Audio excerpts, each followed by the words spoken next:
and I need you guys to pay attention to what I'm getting ready to say. You raised a very important issue that you said being literate or illiterate. But I'll tell you, our issues as Africans today are issues of the mind.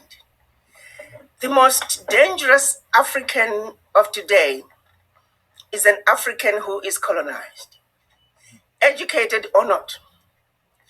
Coming from Zimbabwe, I can honestly tell you that the people who are moving Zimbabwe in terms of the awakening are the villagers. They seem to have a better understanding of what is really going on and are less likely to be sold, are less likely to sell their souls. And you must look at the people around you. Some of the most difficult people, I was called by the Africa group at the World Bank one time to address them for their annual event. And I went through all the issues and the pillars of why Africa is where Africa is, and I analyzed the Pact for the Continuation of Colonization that the 14 African former French colonies were made to sign. I thought everybody understood. But at the end of it, two African-born economists working for the World Bank come to me and said, "But Ambassador, why do you keep talking about the Berlin Conference? It's a thing of the past." And to my utter shock, I'd gone through the process of explaining the Berlin Conference and that it is a policy that was put in place in order to see to it that Africa and her children are forever defeated and dominated.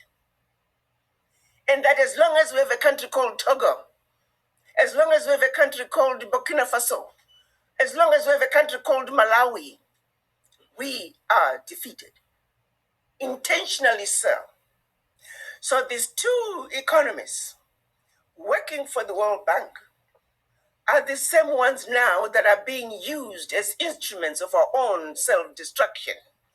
They're the ones that are being sent to Africa to sell policies that are detrimental to Africa's progress.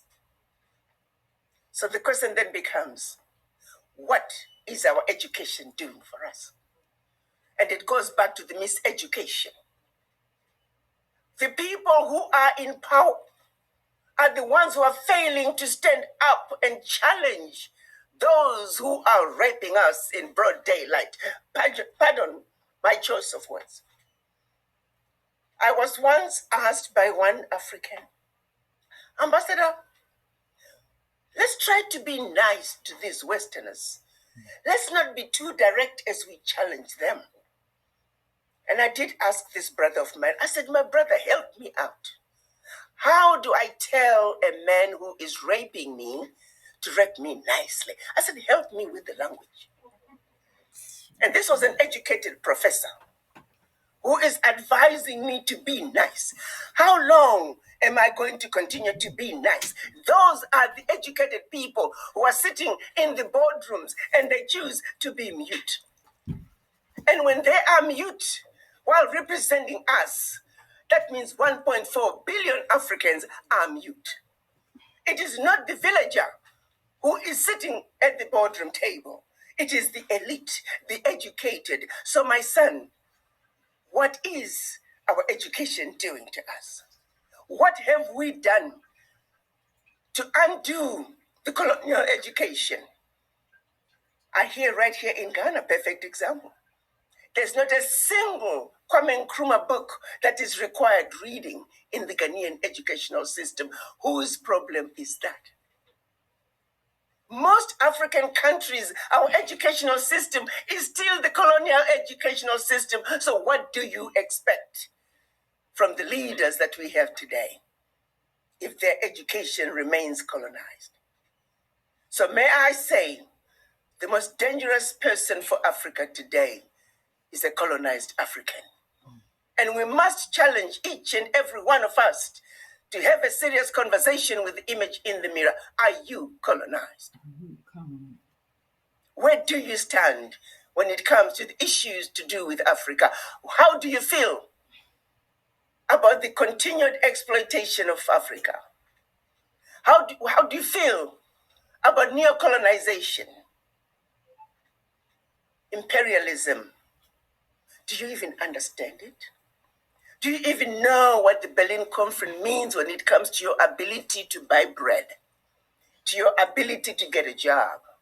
Can you connect the dots back to the policies that are designed to keep us where they want us to be? It is the elite, it is the educated who are refusing to challenge the status quo and speak on our behalf, educated or not.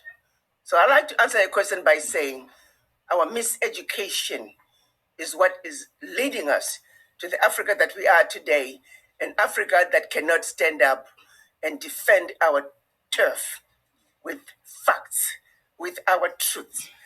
Ours is a simple issue. You see, truths and facts, these are constants that never change. All we gotta do is stand up. I like to end by saying, some of you have seen a poster. There were black men who were bending over, and there was a table about on their backs. And at the bottom, it simply said, and on top, of course, sitting around the table were white people who were feasting. And the caption simply said, all we gotta do is stand up. Why have we failed to stand up?